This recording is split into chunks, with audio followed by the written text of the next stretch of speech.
السلام علیکم ورحمۃ اللہ وبرکاتہ۔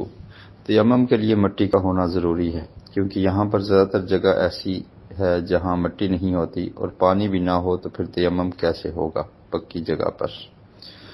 جی دیکھیے، سب سے پہلی بات یہ ہے کہ پانی اویلیبل ہے یہاں پر الحمدللہ۔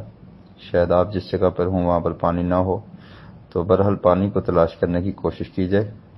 نماز کے وقت میں، یعنی نماز کا وقت جب شروع ہو چکا ہے اور اس کا آخری وقت آپ دیکھ لیں، اس کے دوران آپ کوشش کریں پانی مل جائے، اور وہاں پانی ملے تو وضو کر کے ہی نماز ادا کی جائے۔ اگر خدا نخواستہ پانی نہیں ملتا یا ایسی بیماری ہے کہ پانی کے استعمال سے منع کیا گیا ہے تو پھر مٹی کا استعمال کیا جائے گا۔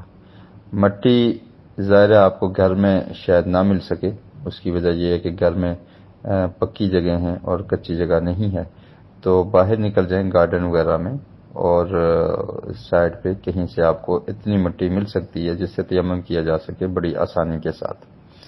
اور اگر خدا نخواستہ ایسی صورتحال ہے کہ مٹی بھی نہیں مل رہی تو عموماً گھر میں ڈسٹ وغیرہ ہوتی ہے کھڑکیوں پر، روشن دان میں، اس کو استعمال کیا جا سکتا ہے مٹی سمجھ کر۔ اگر ایسا بھی نہیں ہے تو پھر بغیر وضو کی نماز پڑھ لی جائے گی۔ اللہ رب العالمین نے قرآن مجید میں ارشاد فرمایا، لا یکلف اللہ نفسا الا وسعها، کہ اللہ تعالیٰ کسی کو اس کی حیثیت سے زیادہ تکلیف میں نہیں مبتلا کرتے، تو جتنی طاقت ہو اس قدر ہم نے شریعت کے احکامات پر عمل کرنا ہے۔